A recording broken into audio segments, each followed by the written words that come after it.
Greetings. Welcome to my YouTube channel. And my name is Mushtaq Memon, Professor Emeritus from Washington State University.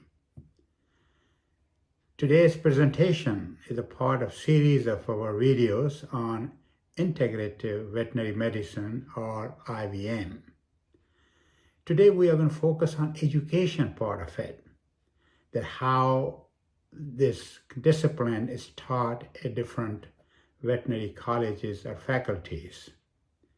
So the teaching of the IVM, we sent a questionnaire survey to 41 veterinary colleges, and these are the colleges which are accredited by American Veterinary Medical Association, or AVMA. So out of 41 those colleges, we received responses from 34. Out of the 34, we had 26 from the United States, 2 from Canada, 3 from Europe, 3 from Australia and New Zealand. They told us that 16 out of the 34 offered a formal course in integrative veterinary medicine, and then out of those, 1 had more than half of the time of the faculty member devoted to this discipline. What did they teach?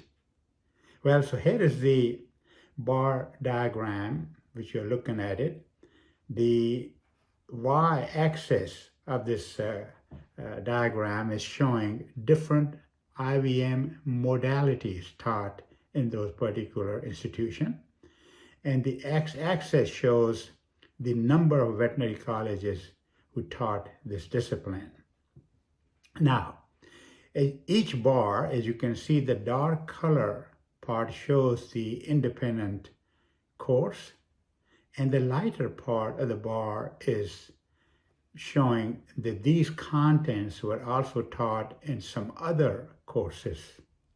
So as you can see, the longest bar, which is about 15 or 16 veterinary colleges, taught traditional Chinese veterinary medicine and acupuncture.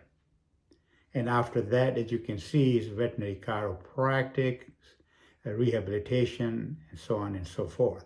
And we will have series of videos on traditional Chinese veterinary medicine in the near future. Now, then this survey was repeated after about 10 years. And we included one more thing also in this survey after 10 years. We asked them, do you provide any service in your veterinary teaching hospital related to IVM? And these results were published, as you can see here, the reference of 2021, published in very reputable journal of veterinary medical education. So this time, as you can see here, number of respondents were on our y-axis, and then the x-axis is the different modalities. Interesting enough, still after 10 years, as you can see, the tallest bar is acupuncture and traditional Chinese veterinary medicine, followed by rehabilitation, and then spinal manipulation, and so on and so forth. Now, so when we asked them question about the veterinary teaching hospital, do you provide any clinical services? It was very interesting to see here the tallest bar is the rehabilitation and sports medicine. And then is the acupuncture, pain management, and so on and so forth. And again, please, those of you interested more, this reference is there from 2021. Now, there are some consensus which came out of these papers. It says that it is an important topic in veterinary education, but the opinions varied. What is the best way to teach this thing, and who is going to teach it?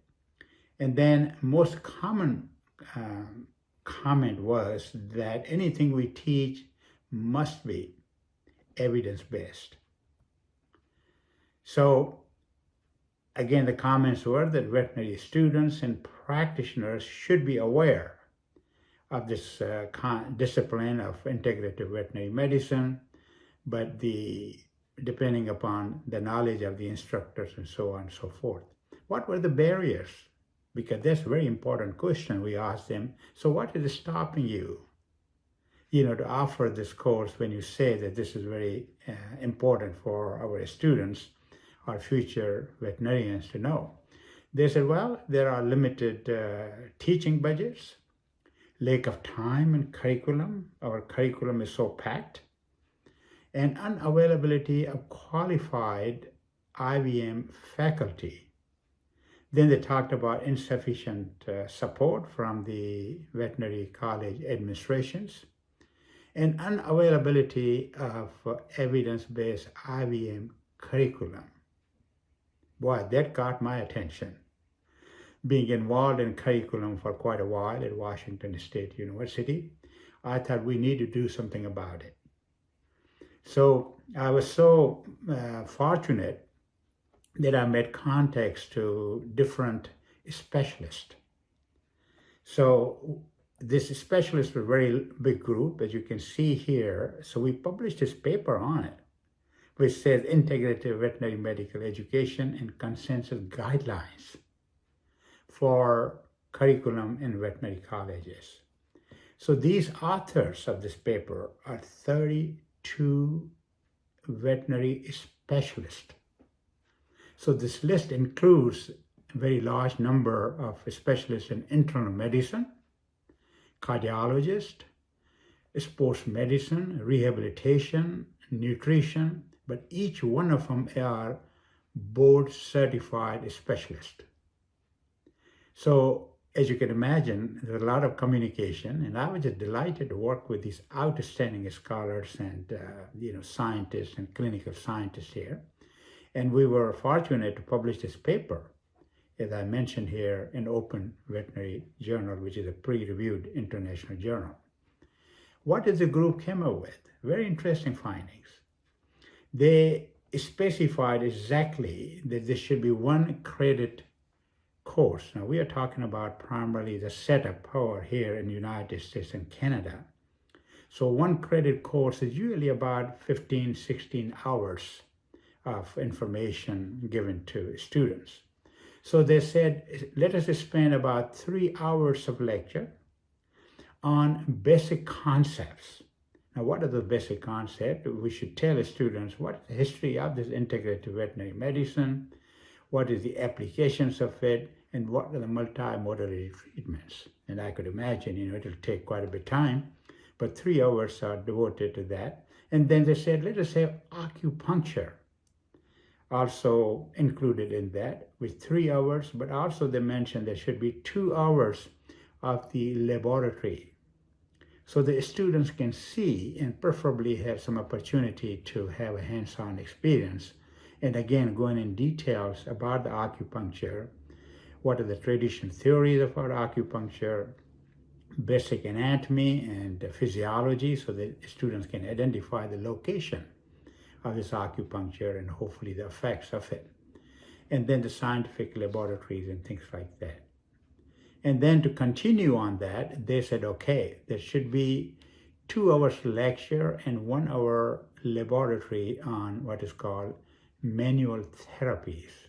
I just wanted to make it clear what the heck is manual therapies. Well, it's what in human medicine we call chiropractic. So chiropractic is really used mostly in human medicine, but here in veterinary medicine, we call it manual therapies, which obviously, whenever you are doing some manipulation, you must know of the biomechanics of different areas, neurology, and also includes massage therapy, which is also given in our pet animals. And then the other discipline, or the part of this IVM, is botanical medicine. Now, what is botanical medicine? Well, again, we didn't agree on one term. There were quite a few of our experts who said, well, how about herbal therapy? Other people said, no, we don't practice herbs. Okay, so we said, okay, it's a plants, okay? They said, all right. So here we go. So we have botanical medicine or herbal therapy, you can, call it. And then it is not really just invented in the United States. It is part of the global plant gatherings, and people have been practicing forever. So what are the major systems? What are the origins of that? And again, I will have some information, maybe 1 or 2 videos on herbal or botanical therapies. And also we have to make sure students are aware of any adverse effects of combining integrative veterinary medicines, this modality, with our Western therapies, because that's the ultimate goal, that we want to get this patient better by combining Western and our complementary therapies. Another interesting topic they said that a student should know is what you call integrative nutrition. Now, what is integrative nutrition? Well, what they're saying is to separate this nutrition lectures or information from your traditional protein, carbohydrates, and fats and things like that. Here we are talking about very specific concept of integration of nutrition. For instance, at least in the United States and many other Western countries, there is always controversy about should we feed our canine or feline raw diets without being cooked. Some people say, well, we need to have homemade diets. And I know personally quite a few clients who are delighted to cook, food of their pet in their home. Is it a good thing? How about all these other buzzwords? Grain-free diet is not good for your animal. And then you have this, bombardment of these marketing of the, feed companies. Everybody's competing for the market, which is a good thing in many ways, so that people can pick and choose whatever they think they can afford for their pets, and also what is good for their animal. So it's an open kind of concept, but it's a very, very interesting thing. The other thing which really caught my attention about our nutritional, especially they said, well, we have to think about nutrition specified to certain medical conditions. We have many obese animals, dogs, cats, horses, you name it. And then performance animals, horses, as you know, racing and other things is happening. Physical rehabilitation after certain conditions, post-surgical and things like that. So the nutrition ought to be tailor-made for that particular patient, depending upon the condition, age, and things like that. And then finally is the physical rehabilitation, very big part of, again, integrative veterinary medicine. And our specialists thought that this discipline, again, deserves, I should say, about 3 hours of lecture and 2 hours of lab. So rehabilitation in sports medicine, as I have learned through my experiences, is very important to know the basic concepts of neurology and orthopedic surgery. Because orthopedic problems, neurological problem makes a very large portion of patients which are presented for physical rehabilitation. So as you can see, total together makes, as I said, based upon US and Canadian system, and maybe some Western European, 15 hours of lecture hours and 5 hours are lab hours. So I think this is excellent hard work of these specialists. I'm so grateful to their time and efforts to give us these guidelines for our future veterinarians. So I hope that this information was helpful to our faculty members who are still thinking about offering this course in their institutions, and also to our curriculum committees, our deans of the academic affairs in different veterinary colleges. And please, when you are viewing this video, I will be happy to receive your comments, questions you may have, because there's quite a bit background work, as you can imagine, was involved in this type of work. And I have a reference here for this paper for you.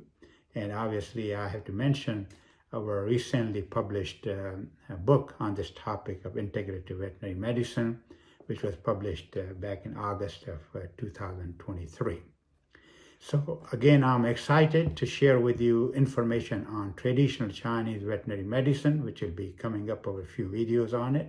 But in the meantime, I would appreciate if you like, share, and subscribe to this my YouTube channel. Thank you for listening to me, and I'll see you soon again. Thank you.